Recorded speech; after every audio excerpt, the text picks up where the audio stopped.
Boas tardes, moi agradecido. Continuamos co ciclo de conferencias do Anuario Brigantino e hoxe teño o inmenso prazer de presentar a un betanceiro da Magdalena, Ángel Arcai Barral, que a pesar da súa xuventude xa ten publicados algúns libros e varios traballos de investigación. Ángel Arcai é licenciado en Historia pola Universidade de Santiago de Compostela coa especialización de Patrimonio Documental. Logo ampliou os seus estudos en Portugal, obtendo mestrado en Historia e Patrimonio na Universidade do Porto, especializándose tamén en arquivística. E cando volve a Galicia, converteuse en técnico superior de turismo polo Centro Manuel Antonio de Vigo e o Eusebio da Guarda da Coruña, o que lle permite ser guía oficial de turismo.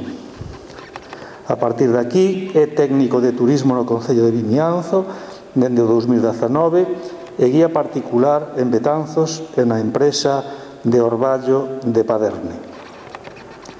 Por outra parte, e como arquiveiro, realizou traballos sobre a organización e clasificación de arquivos nunha decena de centros de Galicia e Portugal, como o Arquivo do Museo Provincial de Lugo, o Arquivo Histórico da Universidade de Santiago, o Arquivo Xudicial da Coruña ou o Arquivo do Teatro Nacional de San João do Porto.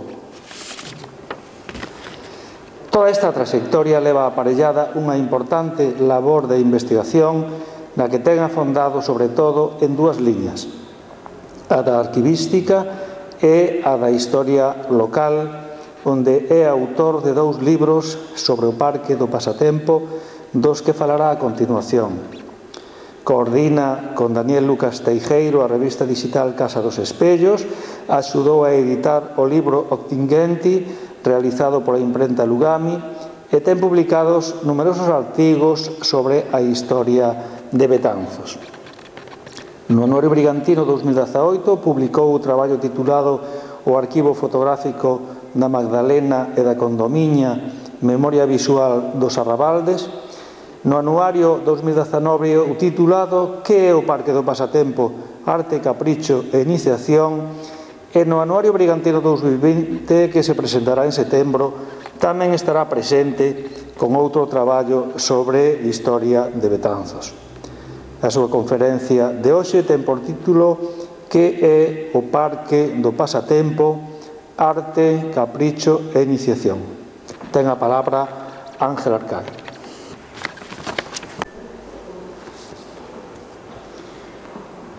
Como xa dixen outro día, moitas gracias ao Concello de Betanzos por este convite, no que, voume incluir con este apelativo de novos investigadores, tanto por Sara e polo meu compañeiro Daniel, para estar nestas conferencias do Anuario Brigantino. Moitas gracias especialmente a María e Alfredo pola confianza e por permitirnos estar aquí. E o que vos quería presentar hoxe era unha das moitas interpretacións que pode ter o Parque do Pasatempo, unha das moitas viaxes que se poden facer a través da Horta de Don Juan. Pero para iso, antes teño que explicar todo o proceso que me leva a estar hoxe aquí subido, explicándovos a todos vos que é isto do Parque do Pasatempo ou que entendo eu que pode ser este xardín. Comezarei cunha pregunta que espero que me contestedes despois no coloquio, e é cal foi o primeiro recordo que tedes vos do Parque do Pasatempo. No meu caso, o Pasatempo restaurado dos anos 90, cheo de coloríns e demais, e, por desgracia tamén, o Pasatempo da década seguinte un pouco abandonado, onde, a moitos betanceiros seguramente nos dise vergonza entrar ou traer a calquera tipo de visitante a recibilo ali.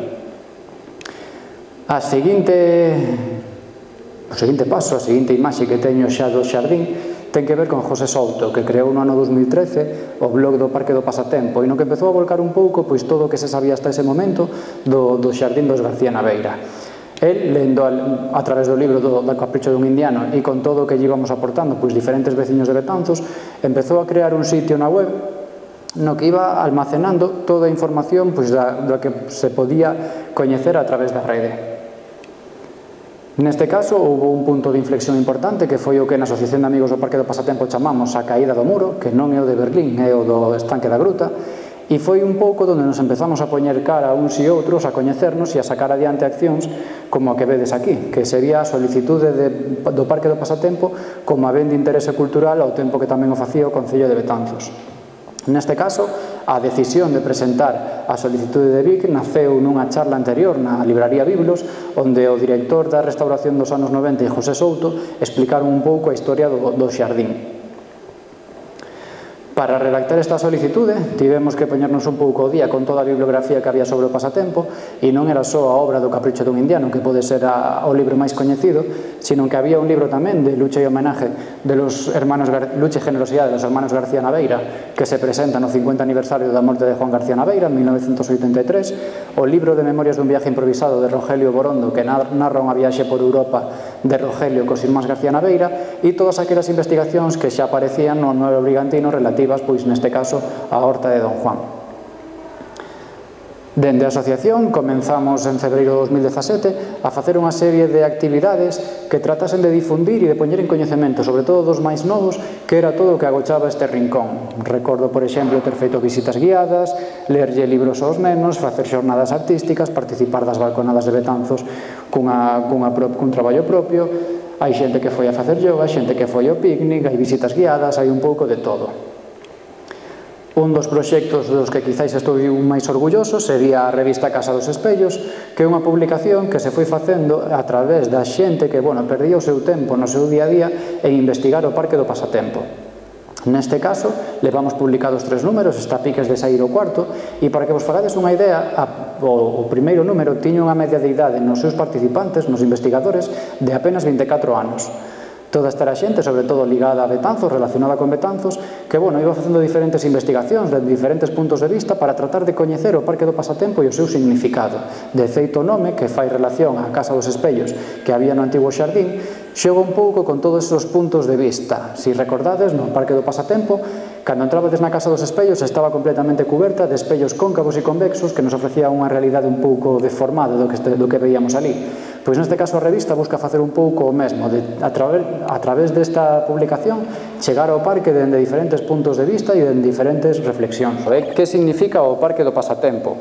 Porque, hai moitas teorías e nós non acabábamos de velo claro. Fixemos, como poño aí, reunións. Eu recordo reunirme, con arquitectos, con veciños da Argentina, con xente de todo tipo que, queríamos saber as opinións de todo o mundo e en base a iso, ir collendo un pouco a parte que nos parecía máis lóxico, que nos interesaba para comprender o Parque do Pasatempo. Visitas guiadas, charlas, lecturas, investigacións. Sí que recordo que nos primeiros momentos da asociación chamáronnos de golpe moitísimas escolas e demais para facer visitas guiadas, e era un pouco patético que os guías, íbamos sempre xente da asociación, en cada visita íbamos descubrindo pezas que non coñecíamos anteriormente. Entón era como, sorpresa, isto non sabíamos que significaba, isto foi pouco todo este proceso, non? E ao final, as nosas bases non era máis que reclamar, alertar, difundir e concienciar de todo o que había aí abaixo, como por exemplo, perdendo unha Semana Santa da nosa vida, facendo unha limpieza no muro e rescatando un cervo que o pobre levaba anos ali agochado. Esta charla estaba pensada para o ano pasado, na que a miña tiña que ser a última, e neste caso vai ao revés, vai o meu compañeiro Daniel Lucas despois. Entón eu teria que falar desta parte artística do pasatempo, e sin embargo vai facer el para a semana que ven, con moito máis criterio que a min, e simplemente, indicaros ese detalle da finca museo, que era como se lle chamaba na prensa, porque realmente era unha especie de museo a ceo aberto. Esta pode ser unha das moitas interpretacións que teña o parque a día de hoxe, e é compatible, esta é a gracia do parque, e é compatible con moitas outras. Neste caso, por exemplo, poño aquí un exemplo no que seguramente afondará Dani, e é que sempre se decía que as fillas de Juan García Naveira eran así moi amantes de las artes e ellas mismas diseñaban las estatuas e demás que logo o pai convertía en fontes e en decoración para o pasatempo. E o que estades vendo é un catálogo dunha empresa de fundición francesa que comercializaba este tipo de pezas. Vedes aí un modelo da fonte das 4 estacións e o que estamos vendo é que, os García Naveira compraban por catálogo, como facemos todos a día de hoxe, por Ikea e demais. Outra cousa na que afondará Dani é na gran cantidade de referencias artísticas, neste caso vedes o cadro da Caridade, que está transmutado no Parque do Pasatempo nunha escultura. Xa vos digo que é un tema que, é unha visión do parque que ten moita lógica, pero que se complementa con moitas outras. Como, por exemplo, a de criticala dicindo que era un capricho. Dende sempre ao Parque do Pasatempo se dixo que era o capricho dun indiano. Eu tardei tempo en darme conta que indiano era unha palabra despectiva, Era como unha especie de novo rico, de unha persona que non era de alta alcurnia, que viña de emigrado da Argentina neste caso, cunha gran cantidade de diñeiro, e que eso non sempre sentaba ben. Ademais, tedes que saber un pouco as obras que fixeron os García Naveira, e especialmente no Parque do Pasatempo, con tanto colorín, con tanta estatua e tanta figura, e digamos que eso chamaba un pouco a atención no Betanzos dos Cabaleiros. Hai unha frase de Luis Seoane, cando escribe sobre o Parque do Pasatempo, que decía que las autoridades de la ciudad de Betanzos, que nunca vieron más que capricho en el ensueño creador de los hermanos García Naveira, el xa fai mención a este capricho. Pero non sei se coñecedes, por exemplo, en comillas, o capricho de Gaudí, no que se nos fala do capricho dende o punto de vista da arquitectura como unha construcción ubicada nun espazo verde, como podería ser o Pasatempo, con fins decorativos, aínda que a súa apariencia pareza suxerir outro propósito ou ben que o seu aspecto sexa tan extravagante que escape a categoría de edificación de xardín. Entón, polo tanto, sempre se pensou no capricho como esa, unha vontade de Juan García Naveira, e ao mellor ten que ver tamén un pouco ca parte arquitectónica da lectura. O propio Luis Seoane, en 1957, cando escribe eso do capricho dos indianos, tamén fala de que, bueno, o Parque do Pasatempo como parque enciclopédico, como un lugar no que os García Naveira volcaron todo o coñecemento que foron aglutinando durante as súas viaxes, durante toda a súa experiencia vital. Igual que a parte artística, eu sempre comprei esta versión de, bueno, sí, o Parque do Pasatempo pode ser un parque enciclopédico. Eles, bueno, temos ali dende o Canal de Panamá hasta pirámides de Egipto, temos un montón de recursos que eles coñeceron polas súas viaxes polo mundo e que o plasmaron ali co famoso cemento Portland. A verdade é que, bueno, xa vedes que encaixaría perfectamente ser unha finca museo e ao mesmo tempo ser un parque enciclopédico. Pero chegaban certos rincóns nos que nos facían dubidar. Un moi claro, por exemplo, é que fai nun parque enciclopédico ou nunha finca museo, pois unhas tumbas dentro dunhas covas, ou un mural dos azulexos con tanto colorido entre tanto cemento. Había certos detalles que rompían un pouco con estas lecturas e que nos estaban advertindo de que ao mellor pois non chegábamos a todo e que nos faltaban algunha cousa polo medio. E así, tamén a base de moitas reunións e de consultar bibliografía, como empezamos a ter outra lectura iniciática deste lugar. E como o Pasatempo descubrimos que, sobre todo na súa parte alta, agochaba unha gran cantidade de simboloxía, neste caso relacionada ca masonería, que, bueno, veremos despois todo o que é. Para entender a masonería a día de hoxe, seguro que, bueno, caemos en moitos erros e estamos moi acostumbrados a programas do tipo Cuarto Milenio, donde, bueno, todo o mundo ve conspiracións, pirámides e escuadras e compases. Neste caso, no Pasatempo non era así. No Pasatempo, de forma moi sutil, como suelen facer dentro da masonería, estaban ocultos unha serie de mensaxes que o que se trata é ir avanzando, progresando por todo o parque para intentar descubrilos. Collo aquí esta imaxe así un pouco estrambótica do Centro de Memoria Histórica de Salamanca, donde teñen un dos símbolos que seguro que vos van a axudar a comprender o Parque do Pasatempo desde este punto de vista. Son estas dúas pedras que están sempre nas loxas masónicas ao pé, pois neste caso, do atril do Gran Maestre. Vedes que hai unha pedra bruta, sin traballar, e outra traballada.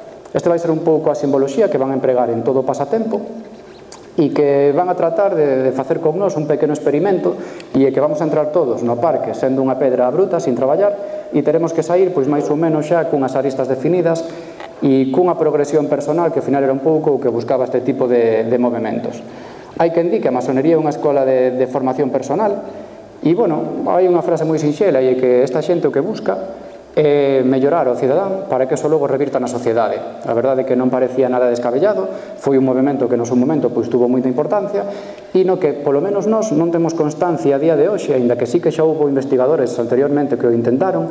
Nin Juan nin Jesús García Naveira foron iniciados na masonería, nin en Galicia nin na Argentina, polo que sabemos a día de hoxe.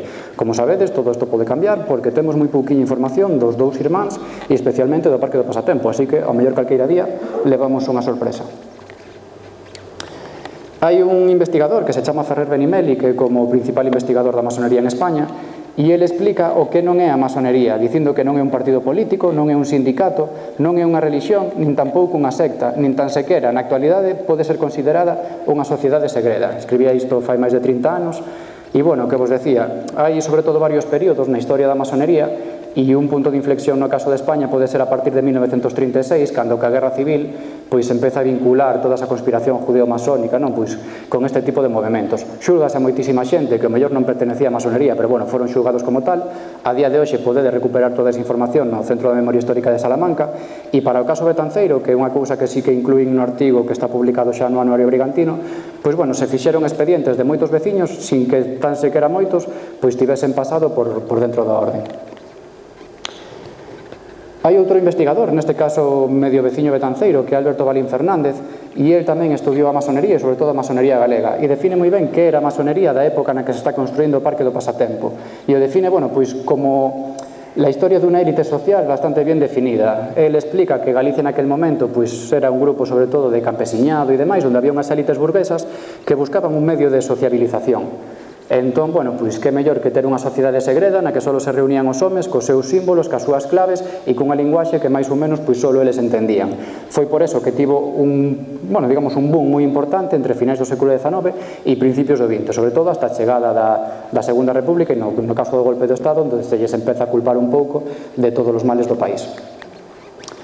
No caso betanceiro veredes que houbo 5 loxas pululando por aquí, pero ningunha correspondería máis ou menos ca época nas que os García Naveira residen en Betanzo, sobre todo pois a partir de 1893, ca súa chegada, e hasta o falecemento de Juan García Naveira, que é o que máis tempo pasa en Betanzos, en 1933. Hai unha logia capitular ambulante que, bueno, en 1892, xa vedes que nada, e o resto, nin os triángulos, salvo María Pita un pouco, non corresponderían cronolóxicamente ca estancia dos irmáns aquí, polo que saibamos nós, non tiveron constancia ou relación con moitos dos masóns que podía haber en Betanzos nesa época. Eso non quita que esta xente, que tiña medios, pois estivese participando en loxas na Coruña ou en outro lugar.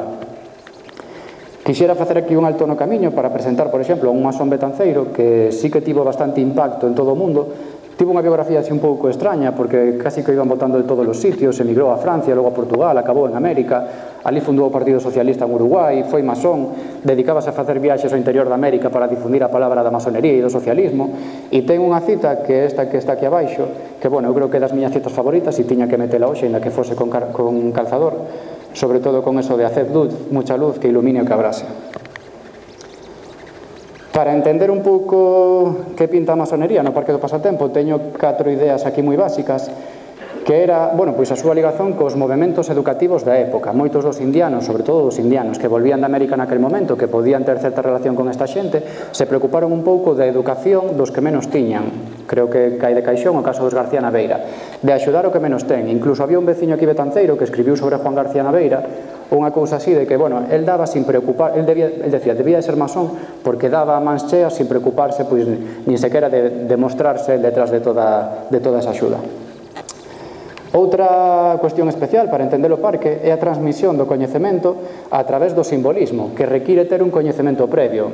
O Parque do Pasatempo está cheo de mensaxes simbólicos, pero unha persona que entre e que non saiba lelos, bueno, ao final é unha linguaxe propia, non? Se non sabemos interpretala, pois non nos va a valer de nada. Cando entra ali un masón, por exemplo, tocoume unha vez de levar a un profesor que era cubano, eu non lle comentara nada deste tema, e en Cuba, que hai certa tradición deste movimento e demais, ele empezou a identificar certas cousas. Entón, bueno, eso é unha linguaxe que entenden eles e que no parque a verdade que está moi presente. Está na arte, pero como poño aquí, tamén está na arquitectura, no urbanismo e neste caso nos xardíns, vale? E temos que entender a esa élite do finais do século XIX que, bueno, ligada á modernidade de vir do outro lado do mundo e o exotismo que podería proporcionar a masonería, pois empezaron a utilizala pois para mostrar as súas mensaxes. Seguro que aquí todos coñecedes, por exemplo, a Quinta da Regaleira en Sintra, que é un parque tamén cargado de simboloxía masónica e que podría pois ter certa relación co que se fai no Pasatempo, pero no caso do Pasatempo está ligado mellor a unhas clases máis humildes e cunha vontade pedagóxica pois moito maior. Por non soltar aquí toda a chapa que soltei no artigo do anuario, o que vou a facer vai a ser recapitular 5 ou 6 puntos moi concretos onde se poden ver as claves máis importantes desta visión masónica e, bueno, para tratar de facelo o máis sinxelo posible. Logo abriremos un coloquio e quen queira preguntar máis, aquí estamos para eso. A parte de toda esta visión masónica, hai 4 cousas que se repiten bastante en todo o parque e son estas 4 ideas. Unha é a de progreso. Si sabedes, o Parque do Pasatempo está cheo sobre todo de elementos de transporte que non sempre existían, que eran un pouco extraños. Temos a mulleres convertidas en especie de bicicletas movidas a vapor, temos cepelíns, temos avionetas, temos un funicular, temos un buzo investigando as profundidades mariñas. Vamos a ter sempre esa idea de progreso. Recordade sempre a biografía dos García Naveira. Eles marchan daqui prácticamente analfabetos e gracias a poder viaxar, a moverse polo mundo, logran, bueno, pois este progreso e esta fortuna que logo volcan nos veciños de Betanzos. Hai outra idea que moitas veces tamén leva a dubidar sobre todo e é a da religión. Non podemos negar que a religión e sobre todo o cristianismo estaba moi presente no Parque do Pasatempo. Pensade, por exemplo, pois no estanque dos papas. Neste caso temos que ver tamén que tipo de religiosidade se nos quere vender por parte da simboloxía. Neste caso non sei se foi máis idea de Juan que de Jesús, porque Juan sí que estivo mellor un pouco máis ligado a grupos católicos. As ideas que se nos representan son dun cristianismo, digamos, primario. Sempre se fala de que estaba escrito no estanque dos papas con cantos rodados aquel lema de Jesucristo foi o primeiro socialista. Nunca encontramos unha imaxe que non lo demostrase, pero sí que, por exemplo, el no medio do estanque dos papas, ao redor de 257 bustos dos papas de toda a historia, coloca unha muller cos peitos de fora dándolle de beber a un neno. É dicir, está nos dando unha imaxe da caridade que vai a repetir a continuación pois na propia estatua da caridade, no cadro que temos dentro de Santa Isabel de Hungría curando a los tiñosos. Esa parte da religiosidade sí que podemos decir que a cumple. Cumple, ademais, unha versión, pois, bueno, unha certa relación con Jesucristo, porque unha das primeiras partes que se construen do Parque do Pasatempo é a sentencia de Jesús. É sacar a Jesús ao balcón para que o pobo pois dicte un pouco sentencia e diga quen quere encarcelar. Neste caso, se vedes fotografías antiguas dos anos 10, por exemplo, é moi chamativo como a figura de Jesucristo, ademais de prácticamente 2 metros, nos está vigilando en todo momento dende que entramos no Pasatempo, recordándonos sempre, bueno, pois que gracias ou por culpa do pueblo sentenciaron a Jesús. Fálase moito tamén do respeto. Neste caso traio aquí a imaxe do muro das religións, porque era moi importante dar a coñecer todas as opinións. Os García Naveira van a abogar sempre pois pola concordia, pola conversación, polo chegar, bueno, seguro que coñecedes todos o mural este que hai da escena de duelo, onde se están pegando tiros dúas personas, pois un pouco unha crítica a todo iso. Eles querían rachar con esa forma de solventar os problemas no século XIX e o que buscaban era todo o contrario, que se razonase. E por último, o tema da educación. Volveremos sempre sobre el, pero o tema da educación está moi presente en todo o parque. Pensade, por exemplo, no muro das horas con todos os reloxos, no friso dos animais cas 93 figuras de animais. Eran lugares que se prestaban a que os profesores, como sabemos que así era, pois baixaran ali os nenos e disen leccións prácticas, clases prácticas, para salir un pouco pois do entorno das aulas e da memorización que primaba no sistema antigo e tamén no actual. E tedes sempre en conta esta imaxe da miña compañeira Yosu, porque toda a mensaxe que vamos a falar agora, aparte de mesturarse con isto de religión, de progreso e de educación, vai estar centrado sobre todo na parte alta do Parque do Pasatempo. Eu moitas veces falo de partes do parque como se fosen pois habitacións da miña casa, entendo que o mellor pois non me entendedes, pero podedesme interrumpir e volvemos sobre ela cando faga falta. A primeira clave e a máis importante é a división do parque. Si vos dades conta, o Parque do Pasatempo na súa parte alta está composta de 5 terrazas. Ten 5 niveis, digamos, e cada unha delas tería a súa correspondencia cos grados da masonería simbólica, que son, digamos, os grados que poderían coñecer todo o mundo e que son extrapolables aos diferentes movimentos que hai dentro da masonería, que serían o de aprendiz, o de compañeiro e o de mestre, repetindo un pouco pois estas estructuras gremiais que xa víamos aquí en Betanzos séculos atrás, vale? A maiores hai 2 niveis máis, o do profano, que sería o da persona non iniciada, o dunha persona que se vai a iniciar pero que ainda non ten as capacidades para iniciarse, e hai un último que é a despedida que fai Juan García Naveira a todo aquel que visite o parque. Para que vos fagades unha idea así moi rápida, ese nivel de profano sería onde está o estanque do Retiro e o estanque da Gruta, onde cae o primeiro muro. O de aprendiz sería onde está o muro da homenaxe a Argentina, con todos os reloxos e o muro dos azulexos, con todo o colorido. O grau de compañeiro estaría representado no muro das viaxes, onde está a pirámide de Xito, o canal de Panamá e demais. O grado de mestre sería o do león, como non podía ser de outra maneira, e o da despedida de Don Juan é a trampa esta que hai que facer de volver a salir do león, pasar por debaixo do camiño veciñal e chegar á última parte do Parque do Pasatempo. Isto está ligado ao que en masonería se chama o ciclo formativo, que non é un FP, senón que é a forma de evolucionar dentro do coñecemento masónico. E o fano, sobre todo, a través destas 3 terrazas, da segunda, da terceira e da cuarta, e centran todos os seus coñecementos en 3 temas. O primeiro no coñecemento ético, o segundo no intelectual e o terceiro no teolóxico. Pode parecer moi trascendental, se o digo así, pero contando con palabras normales, vou vos decir que a un aprendiz masón o que se lle quere ensinar no Parque do Pasatempo é o mismo que se lle quería enseñar nas logias, a convivir cos seus propios irmáns da orde e a convivir na sociedade na que lles toca vivir. Por eso temos, bueno, xa veremos despois, non adianto nada, o muro da homenaxe argentina. No caso intelectual, a un compañeiro o que se lle pide é que faga un pouco o que fixeron os García Naveira, que viaxen. Teñen que facer 5 viaxes simbólicos para conseguir esa luz de coñecemento, digamos, ese coñecemento intelectual que lles permita dar o salto ao grado superior, que sería o grado de mestre. E no grado de mestre, eles se preparan dun coñecemento teolóxico, aínda que eu creo que no Parque do Pasatempo vamos a ter máis ou menos relacionado co movemento astronómico, porque a figura do león está colocada de certa maneira que, bueno, evocará todo isto. Ademais, falta unha peza simbólica do Parque do Pasatempo, que é este escudo que vedes aquí. Si baixades hoxe ata ali, veredes que aí hai nada, que está todo picado, e dende 1935, que é cando a revista Estampa publica a última fotografía dese lugar, desaparece por completo esta figura. É a única figura da que temos constancia, pois que, bueno, prácticamente a martillazos desapareceu do seu sitio. Para explicarvos que figura é, vou facer publicidade do noso libro, que vale 20 euros e que ainda está a venta, pero sería este escudo que debuxa aquí Josu. Se o vedes, pois identifica o que un profano como a nós pode entender por masonería. Unha escuadra, un compás, unha estrella de 5 puntas, unha maza, todos esos símbolos que utilizaban antiguamente na época medieval os canteiros e que a masonería pois pasa a utilizar de forma simbólica. Entendemos que se a última fotografía que temos é de 1935, pois pouquiño tempo despois, seguramente despois de 1936, hai alguén que entra ali que identifica esas figuras e que decide reventalas. Pero claro, estáse olvidando de que todo o Parque do Pasatempo está cheo desta simboloxía, pero que non todo o mundo sabe ler. O único que sabemos ler, unha persona que non está iniciada, como no noso caso, pois sería esos símbolos de aí. Temos ademais este outro mural, que é un dos grandes misterios aínda que se mantén no Parque do Pasatempo e que espero non estar moi nervioso para recitalo de memoria porque non me trouxe ningún papel nin nada, pero que ten unha mensaxe que di algo así como a usted, que le gusta viajar, a quen non lle gusta viaxar aquí, e que tiene conocimientos e unha educación que se separa elevándose, é dicir, un poquinho máis arriba, que la de las clases elevadas en España, sacará gran provecho e gusto visitando todo este país de Oriente. Está firmado en Iloilo o 25 de agosto de 1904 por un tal señor Berruezos, o BSPS Berruezos. Xúrovos e perxúrovos que investigamos moito estos Berruezos. Sabemos que Iloilo, bueno, unha cidade filipina na que houbo gran afluencia de españoles. Chegamos a contactar con varios Berruezos, tanto de ali como dos que acabaron en Almería, pero ainda non desvelamos, digamos, este misterio. Sí que a masonería tivo moita presencia en Filipinas, pero non logramos aínda, pois, atar todo isto. O que nos chama a atención é esta presentación que fai do parque, como un lugar que só van a entender, pois, as educacións un pouco máis elevadas, e a denominación que fai del como país de Oriente. Porque, bueno, o que vos decía antes, todo exotismo, todo orientalismo e demais, estaba ligado a este tipo de movimentos. Aquí pasamos a un dos casos nos que se vai entender moito mellor toda esta visión.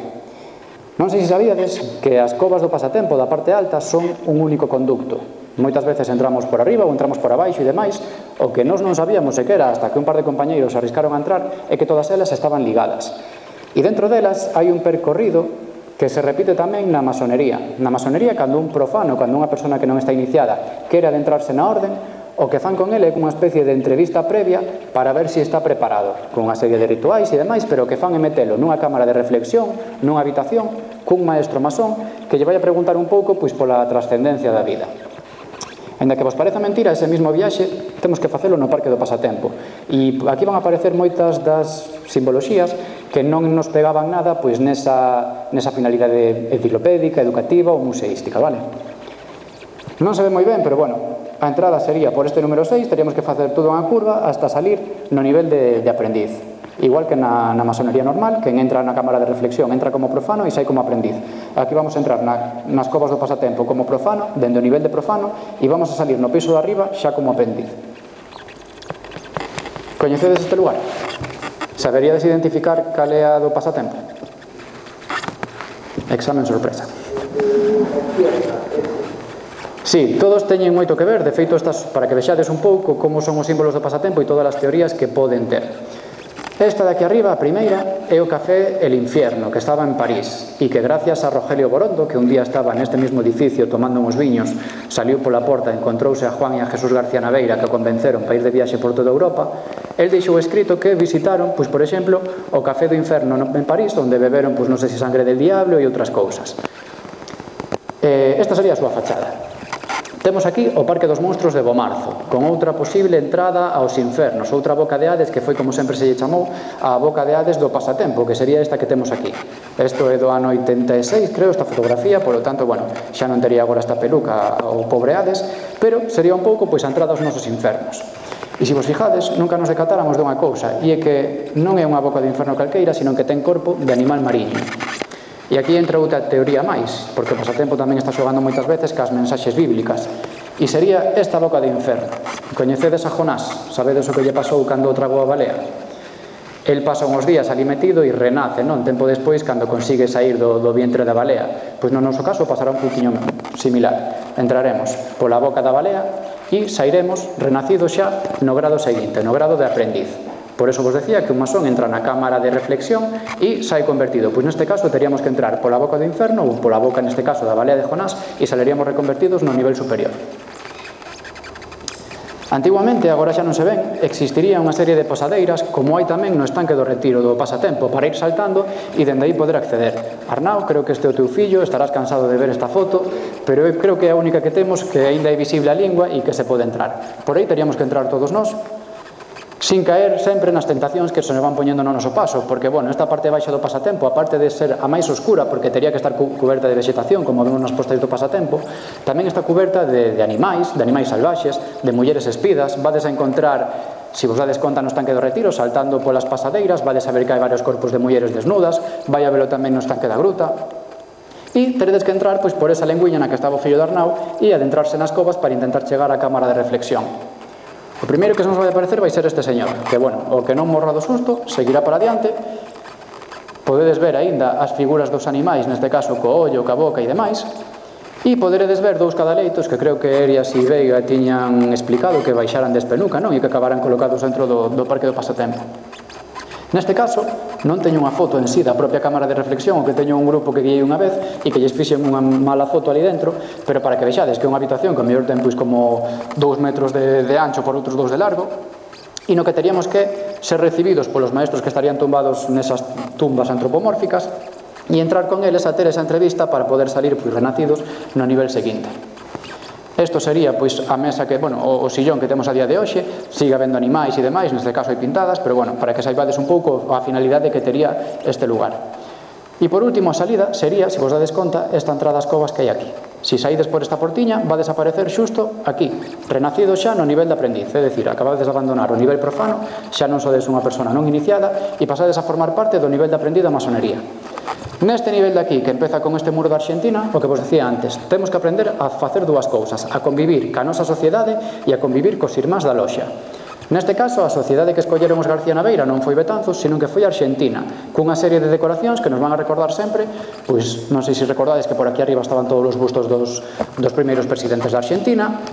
Vades a encontrar, por exemplo, os escudos de todas as provincias argentinas, vades a encontrar, de feito, non sei se ve aí un pouquiño, dous fragmentos do libro del gaucho Martín Fierro, que é un libro, bueno, unha especie de Quijote argentino, que tamén está escrito por José Hernández, por un masón, e que neste caso escolleron eles con dúas imaxes, cun asado argentino e ca despedida do gaucho, que pensamos que, bueno, non teñen simboloxía máis alá diso. Neste primeiro nivel vai aparecer o que vos comentaba agora dos escudos, e é moi curioso como en todo o Parque do Pasatempo parece que os escudos que se utilizan pois tamén teñen certa intención. Tanto no muro de homenaxe a Argentina como na España monárquica e sus 18 hijas republicanas vades a encontrar repetida unha serie de símbolos que, bueno, pois se habitúa sempre a identificar ca masonería. O gorro frigio, que é o gorro da República, o apretón de mans, os rayos de sol ou as follas de laurel. Agora, aquí como se fora un xogo para nenos pequenos, se vos quedades un pouco con estas 4 referencias, vou vos enseñar escudos de provincias argentinas e de países de Sudamérica para que vexades a relación que estes países puideron ter ca masonería. Sobre todo, por estudios que hai, están ligados aos procesos de independencia, donde moitas veces pois estos masóns participaron e acabaron representando un pouco os seus símbolos na heráldica e nos escudos. Vemos o sol, vemos o gorro frigio, vemos o apretón de mans. Volvemos a ver outra vez máis aquí no de Corrientes, volve a aparecer repetido. Bueno, xa vos digo, en todos os escudos de Argentina vamos a encontrar algún tipo de referencia. E aquí trouxen 4, a verdade é que non se ven demasiado. Vedes o de Nicaragua co gorro frixio, vedes o de Paraguai, creo que tamén ten o gorro aquí arriba, vemos o de Cuba co gorro, e volvemos a ver aquí abaixo o del Salvador co gorro frixio e, bueno, cos rayos do sol e demais. Hai outra decoración neste muro de homenaxe a Argentina, que é a águia bicéfala de 33 plumas.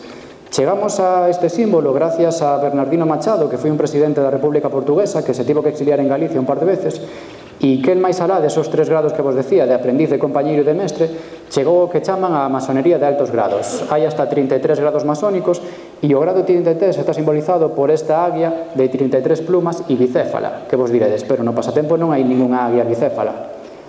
Hasta que vedes a foto e vedes que están separadas en dúas, de dúas a dúas en todos os arcos, donde se representan as diferentes bandeiras das provincias argentinas. Pasamos pois a esta segunda parte do muro do aprendiz, onde se nos explica como relacionarnos cos irmáns da loxa. E neste caso, non sei se recordades que aquí hai 4 palabras escritas que son legalidade, fraternidade, liberdade e patria, e que simbolizan un pouco pois os principios de todo masón. O da legalidade porque a masonería, sempre se din eles, que respetan o orde democrático que estableza un país. É dicir, poden vivir en calqueira país e son independentes de calqueira orden político porque non se van a meter neso. Eles, se os colla a democracia, aceptan iso e van a vivir conforme a legalidade. A fraternidade porque, bueno, igual que vemos no apretón de mans, non, a solidaridade é un dos principios básicos entre os cidadáns, segundo entenden eles, para a mellora da sociedade. A liberdade, pois, como o valor máis elevado de toda a sociedade, e a patria por establecer unha xerarquía, digamos, ou unha orde que poida sustituir pois a ese egoísmo humano. Sí que a masonería, por un lado, ten esa intención de formar o ser humano de forma individual, pero que a finalidade de que logo revirta na sociedade, é dicir, no colectivo, non vai buscar sempre o beneficio do individuo. Ascendendo na nosa viaxe, que é como hai que facer o percorrido polo pasatempo, ascendendo cara arriba, vamos a chegar a un dos lugares así con máis enjundia, que sería o estanque de Salomón. Non sei como va desde historia bíblica, pero bueno, Salomón encarga a construcción do templo de Salomón en Xerusalén, creo que era como no século X a.C. Aparece recollido todo isto no Antigo Testamento, e un dos artesáns, ou digamos unha especie de jefe de obras, sería Hiram Abib. Este Hiram Abib acaba sendo asasinado dentro do propio templo de Salomón por 3 compañeiros. 3 compañeiros que querían saber os segredos do mestre para tratar de ascender, digamos, e que o acaban asesinando a él, pegándolle 3 golpes con 3 obxetos, cunha regla, cunha escuadra e cun mazo, en 3 puntos diferentes do propio templo. Primeiro peganlle nun sitio, el trata de escapar para outro, fai unha especie de viaxe por dentro do templo hasta que, finalmente, o asesinan e o enterran. Aparecerá o seu corpo despois cunha acacia, que é un elemento moi simbólico, sobre todo ligado ao mestre masón. E o que representan estes 3 compañeiros pois é unha especie de loita contra esa ignorancia, contra o fanatismo e contra a ambición, e o que busca a masonería é contrarrestar todo isto con instrucción, con tolerancia e con perfeccionamento. Si recordades un pouco o que decíamos ao principio, o tema da instrucción e a educación vai estar moi presente en todo o parque, o da tolerancia e o respeto aos demais en todos os recunchos, e o de perfeccionamento, pois bueno, temos que ir traballando esa pedra sin desbastar que vos enseñei ao principio. Ao final todo se resume pois na morte dese home vello que vai a quedar ás aforas da casa taquilla e no renacemento nunha especie de home novo que sairá pois convertido en mellor persona do parque do pasatempo. No grado de compañeiro, a parte do muro das viaxes, hai esta árbore señalóxica do capital.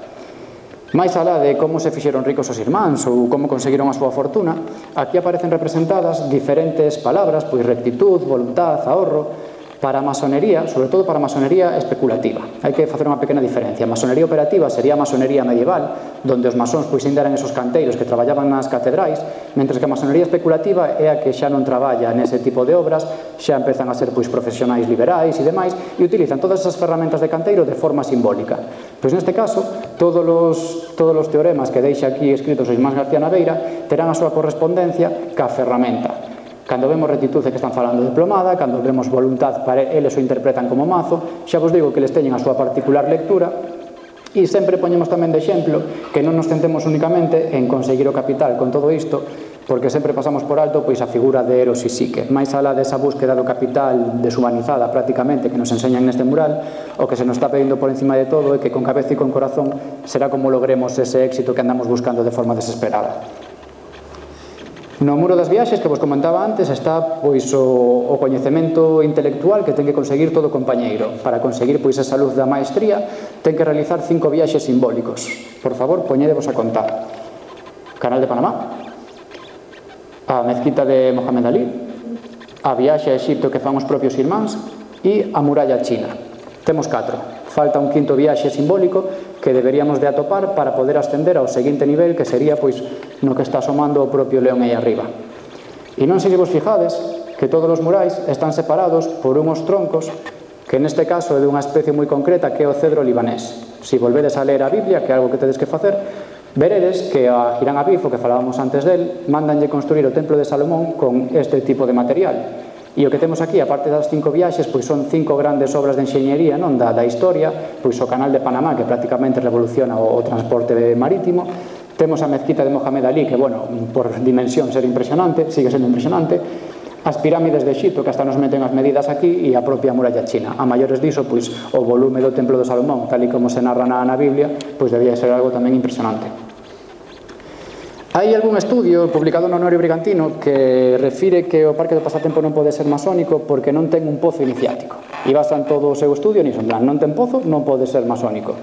E se vos dades conta, non sei como está desde Parque do Pasatempo, pero se vos asomades aquí abaixo, aparte de estar na zona máis alta do Pasatempo, vades estar vendo tamén a parte máis baixa. En todo o Parque do Pasatempo vai a ser así. Vades ir ascendendo nivel a nivel, pero sempre vades a ter consciencia e vades a estar vendo polo rabillo do ollo a parte máis baixa. Todo isto trátase de progreso. Sempre que non se consiga, os García Naveira vanos a recordar que podemos descender novamente ao nivel inferior. Falan sobre todo, o que vos decía antes da Quinta de Regaleira, desta torre invertida, deste pozo iniciático, non? Un pouco da Divina Comedia de Dante, que no caso da Divina Comedia, da Quinta da Regaleira sí que o temos presente, no Parque do Pasatempo non está tan decorado, pero sí que nos permitiría pois mirar dende a parte máis alta do parque á parte máis baixa. O vemos tamén no caso das escaleiras. Se queredes ascender dun nivel a outro do Pasatempo, sempre vades a encontrar escaleiras deste tipo, ou polo menos dúas posibilidades diferentes, porque, bueno, sempre vamos a ter que tratar de avaliar o noso coñecemento e tomar unha decisión, é dicir, escoller se queremos subir ou por un lado ou polo outro. E sempre no medio vai haber un pozo que nos vai a recordar que en caso de que non tomemos a decisión correcta, o regreso é inmediato. Recordade máis esta imaxe porque vai a dar que falar despois. Chegamos xa á imaxe ao nivel de mestre, que está representado pois por este león colosal. Utilízase sempre en arte como símbolo de Salomón, xa vos contará Dani, supoño, para a semana, e é un pouco a imaxe representativa da luz e do sol. Ao final o coñecemento non era unha búsqueda máis que da iluminación, e o que acabamos de chegar é a zona máis clara de todo o Parque do Pasatempo. Estamos nunha especie de mirador, onde non vamos a ter a nada que nos estorbe, e onde o sol pois directamente vai a dar sobre nós, non? Recordades que a Hirán Abif o matan con 3 golpes. O león colosal do Parque do Pasatempo está colocado de tal maneira que vai estar vendo todos os días como por encima de Betanzos hai o sol e se pon por detrás del. Todos esos movimentos son os mismos que fixo Hirán Abif dentro do Templo de Salomón cando trataba de escapar. Por eso decía antes que a figura deste león non está colocada de calqueira maneira. Ademais, vamos a ter sempre a referencia dende as partes baixas do león colosal. E é porque un pouco esta luz vai a ter que guiarnos por todo o percorrido do Parque do Pasatempo. Sobre todo, porque igual que pasa nas loxas, o mestre está sempre elevado 3 escalóns por encima do resto, como temos os 3 niveles anteriores. Detrás do león colosal temos un pouco a miña historia favorita do Parque do Pasatempo e que non podía deixar pasar de explicar aquí, e que recordades a imaxe esa da loxa do principio onde había unha pedra traballada e unha pedra sin traballar. Aquí vades a ver unha pedra perfectamente tallada, non? Vades a ver un león super definido e vades a encontrar o que no capricho dun indiano, creo que era, lle chamaban colosos en pedra. Isto para eles era unha réplica das montañas de Montserrat que hai no Parque da Ciudadela. Se vades ao Parque da Ciudadela, hoxe en día creo que xa non forma parte do parque, pero siguen estando estas figuras, unhas figuras de pedra, de rocalla, sin forma ninguna. E que eu creo que nos remite un pouco pois esa mensaxe, non, da pedra traballada e da pedra sin traballar. Todos estes sodes vos cando chegades á parte máis alta do Parque do Pasatempo, e o único que tedes que facer é pois cargar con esta pedra hasta o nivel seguinte. Tedes que cargar con esta pedra, salir todo por este lado e chegar ao que se chama a despedida de Don Juan. Por que se lle chamou a isto sempre a despedida de Don Juan? Porque é algo que nunca nos planteamos. Nós, se vos dades conta, atravesamos un camiño veciñal que viría por aquí e saímos pois á parte final do Parque do Pasatempo. E temos aquí unha figuriña que parecen as ruínas de algo, pero en realidade pois é unha figura que se mantén enteira. É unha columna quebrada. En masonería, unha columna quebrada é sinónimo de despedida. Entón pode ser que o nome que se lle daba de despedida de Don Juan poida vir por aquí. Se vos dades conta, según vamos avanzando no Parque do Pasatempo e vamos adquirindo máis nivel e cada vez máis coñecemento, van baixando o número de referencias. No nivel de profano hai un montón de decoración, pero, sin embargo, cando chegades ao nivel de compañeiro, por exemplo, únicamente está o árbol xenealóxico do capital e o muro das viaxes. Canto máis vades sabendo, menos estímulos necesitades. E neste caso, aquí para a despedida, o único que fai Juan García Naveira é colocar esta columna quebrada e 3 estatuas que estarían aquí ao final e que non sei se coñecedes. Díxenvos que tiñades que vir cargando ca vosa pedra sin traballar, porque aquí Juan García Naveira o que vai facer vai ser darvos un consello para tratar de mellorar na vosa vida, ou polo menos que empecedes a tallar esa pedra bruta. El aquí o que nos conta é que todo o traballo que fomos recorrendo, pois na tarde de hoxe de forma simbólica ou cando facemos un paseo polo Parque do Pasatempo, todo ese traballo o fixo gracias a estes 3 valores. Identificades algún? A xustiza, que é cega. A caridade. A caridade, que é unha monxa do seu asilo aguantando dun neno que lle falta unha perna, e a familia. Vedes ao propio Juan García Naveira xogando co seu neto no colo. Este señor está vos dicindo que, bueno, vos vades ca vosa pedra sin traballar, pero que podedes traballala gracias a esos 3 valores que representa aquí desta forma tan sinxela, ca xustiza, ca caridade e ca familia, que foi o que axudou a que os García Naveira progresaban. E por primeira vez en todo o Parque do Pasatempo non temos unha escaleira doble para ascender ao seguinte nivel, sino que temos unha única escaleira que nos vai a levar aos pés de Juan García Naveira, e unha vez ali, con todo o que aprendimos na tarde de hoxe, que polo menos espero que fose algo, teríamos que decidir cara onde queremos tirar no resto dos nosos días, e cada un de vos empezar a tallar a vosa pedra interior. Quería poñer tamén todo isto, volvendo un pouco a todo o que vos decía ao principio de que esta viaxe foi un proceso. Gústame moito tamén esta cita, e aínda outro día decíame Dani que o que nos pasou a nos foi unha especie tamén de viaje improvisado, como Rogelio Borondo, que, bueno, aquí ninguén se coñecía de nada, e gracias ao Parque do Pasatempo empezamos a coñecernos un montón de xente, a investigar, a xogar, a divertirnos, a viaxar, a facer visitas. E quería aproveitar que xo estaba aquí arriba para toda esa xente que se xuntou a esta asociación nos últimos anos ou que formou parte de alguna maneira de toda esta viaxe improvisada, e a todos os que estades aquí hoxe, pois que o meu máis sincero agradecemento.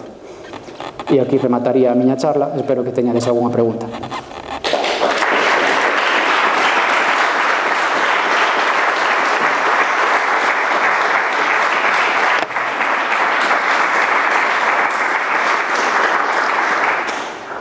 Repito cousas, o que queirades.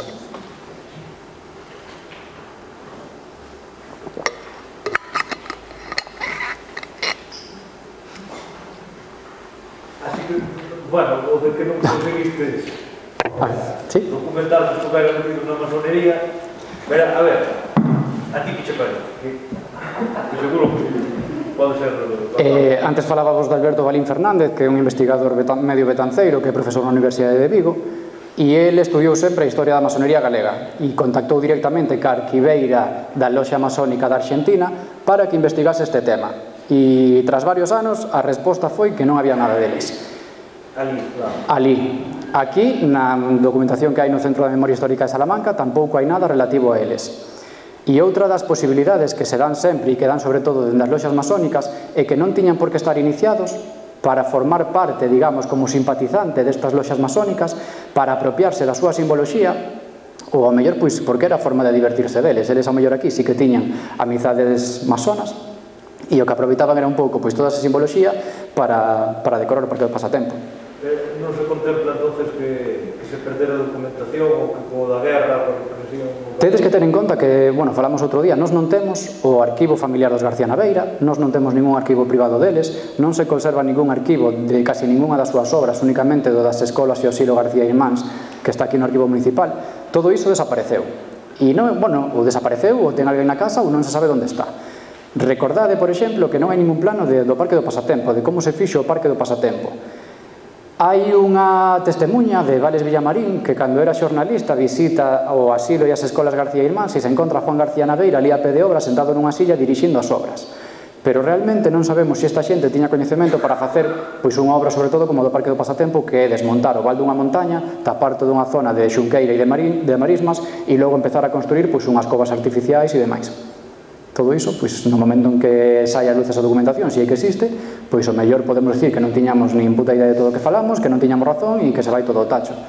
Pero a verdade é que hai moitas cousas, a min sobre todo o tema ese das covas e, bueno, toda a simboloxía por niveis e demais, foi algo que me axudou a comprender o resto do parque. Non quita que non sexa unha finca museo, como vai a dicir Dani a semana que ven, que sexa un parque enciclopédico ou que sexa un pouco unha extensión das escolas García e Mans, unha especie de museo pedagóxico como había aquí nas escolas. A parte de todo iso, e dunha forma que ao mellor pois non todo o mundo pode ler, pois hai tamén por detrás esta simboloxía. Que saibades tamén que todo isto, bueno, pois non me lo inventei un día e vine aquí a contarlo. Aquí hai un investigador da Universidade de Granada que se chama David Martín López e que fai uns anos presentou a súa tese doutoral sobre a simboloxía masónica de diferentes xardíns de toda España. E mencionaba o Parque do Pasatempo facendo un percorrido tamén a través de algún dos niveis e ao mellor perdéndose para o meu gusto en algunhas cousas, incluso creo que no seu caso non recorrendo todos os niveis do parque, pero xa daba algunha pista de por onde podían ir os tiros e explicaban outros casos, creo que era o Parque do Capricho en Madrid e demais, outros exemplos que sí que nos serviron logo pois para entender moitas das cousas que veíamos no parque. Tedes que entender tamén que, xa vos digo, dende 1936 que se empeza a perseguir a masonería, todo o que se fala a día de hoxe de movimentos masónicos é casi unha mofa, digamos, é unha especie de cuarto milenio. E todo o que vades a encontrar de fontes, sobre todo, pois, se facedes búsquedas por internet e demais, pois vai ir un pouco por aí. Por eso é moi necesario facer un estudio crítico das fontes antes de ver hasta que punto é certo. E neste caso, creo que nos axudou moito non enfrentarnos ás fontes de cero, sino coñecer primeiro o parque, porque sí que cando estás lendo algún texto masónico e coñeces o parque, xa te estás dando conta moitas veces do que están falando. De ser o caso contrario, sí que sería moitísimo máis complicado.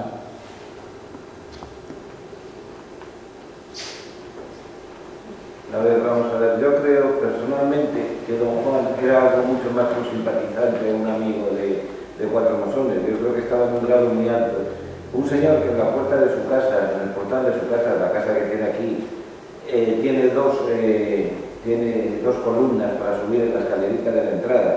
Un señor que en el colegio, cuando vino Carlos Sotelo a inaugurarlo en el año, bueno, inaugurarlo no, para ver una cosa muy bonita en el año 23, la foto que ha salido ahí, sí, pone encima de las columnas dos bolas terráqueas, como pasa en todas las logias.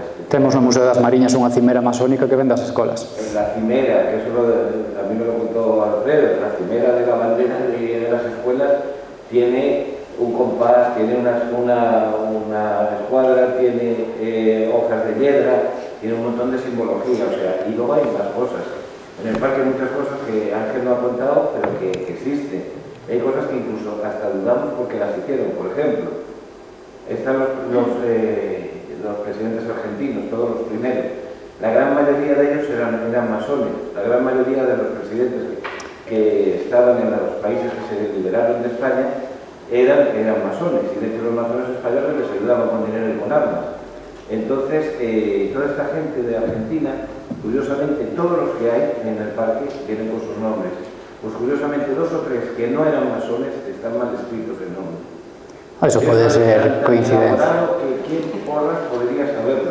Eu creo que neste caso non era Juan García Naveira, polo que estamos vendo, sobre todo por todo que a raíz do libro que puxemos un pouco toda a documentación en orden, sí que nos dimos conta, comentábamos outro día un señor aquí ao remate da presentación do libro, que Juan García Naveira, pois ao mellor non era o máis activo socialmente, non era o que estaba máis metido neste tipo de movimentos ou incluso a nivel político, e sin embargo Jesús García Naveira, que como morre en 1912, pois prácticamente non sabemos tanto del, sí que sería un pouco pois ese perfil de persona republicana, de persona implicada en política, moi activo socialmente. En ese caso, ao mellor sí que podría haber certa vinculación ca masonería. No caso de Juan García Naveira, ten en conta que Juan regresa da Argentina, é concelleiro un par de anos aquí hasta que o denuncian por salirse 10 centímetros na fachada da casa, e prácticamente dende aí o que fai é meterse na súa casa, ir a misa, ter moi boa relación co clero, que é algo que podría chocar moito para un masón, e dedicarse un pouco á vida contemplativa. De feito, el queda viudo e quere marchar para o asilo, e o convencen un pouco os fillos dicindo que non, que se quede na casa, pero el non é unha persona que fose, bueno, pois tan activa como para poder,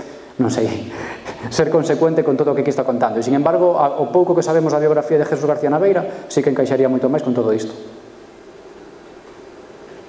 E algunhas amistades, por exemplo, digo eu, dos seus contactos, por exemplo, como era, Rogelio Morón e tal, polas amistades non se atopa tamén algún... Polas amistades, como aquí as loxas tampouco coincidían no tempo, non podemos decir directamente que sí ou que non. Sí que, por exemplo, unha das cousas que eu teño ganas de meterme con ela e a relación que pode ter ca Institución Libre de Ensinanza. Recordade que, bueno, Giner de los Ríos veraneaba aquí en Bergondo con Cosío, con Giner de los Ríos, había unha serie de intelectuais que estaban a 3 kilómetros do pasatempo e que poderían ter moita relación, pero como non temos o arquivo personal deles, non podemos ter a súa correspondencia, non podemos ter todos os datos que nos permitirían asegurar pois que sí, que por medio das súas amizades ao mellor pois chegaban a este tipo de reflexións.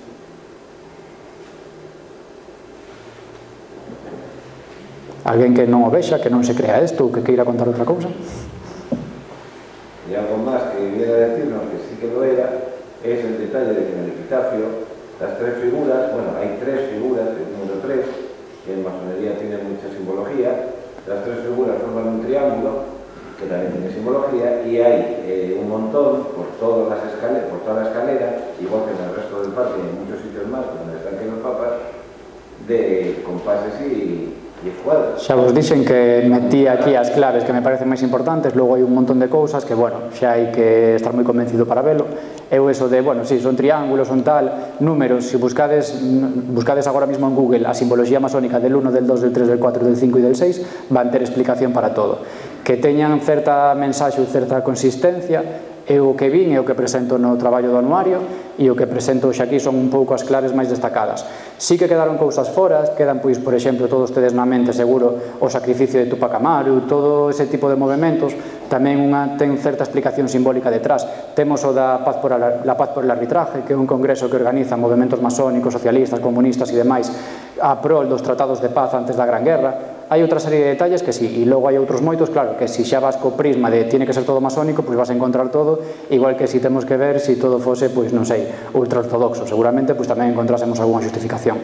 Eu no caso ese, pois non me metí, sin máis. Todo lo oculto está visible. Ahí lo tienes. ¿Más claro?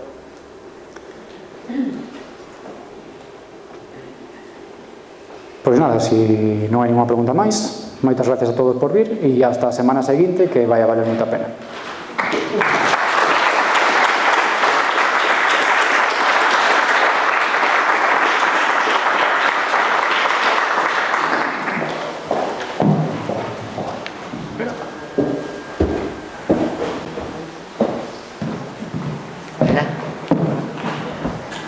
Venga. Boa tarde a todas e a todos.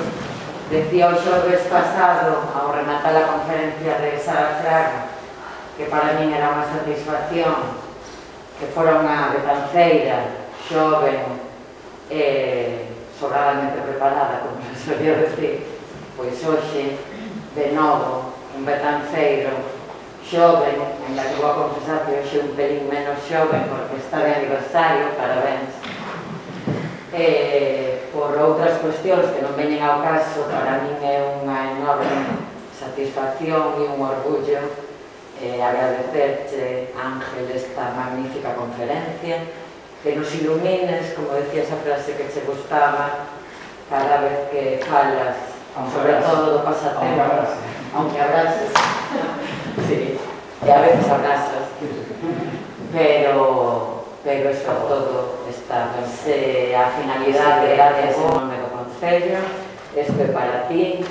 Esta conferencia teria que ter sido o ano pasado, todos sabemos que se cancelou uns días antes e aquí vai o que ia recibir todos os conferenciantes o ano pasado, que era aquela lámina do que sería un recentemente finalizado 800 aniversario, e que quero que levedes todos os conferenciantes como teria que ser o ano pasado. Así que felicidades, gracias, perdón, e isto é para ti. Muchas gracias.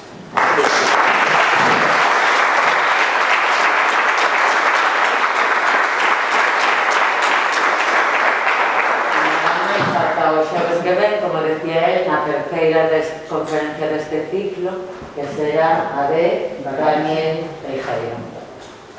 Gracias.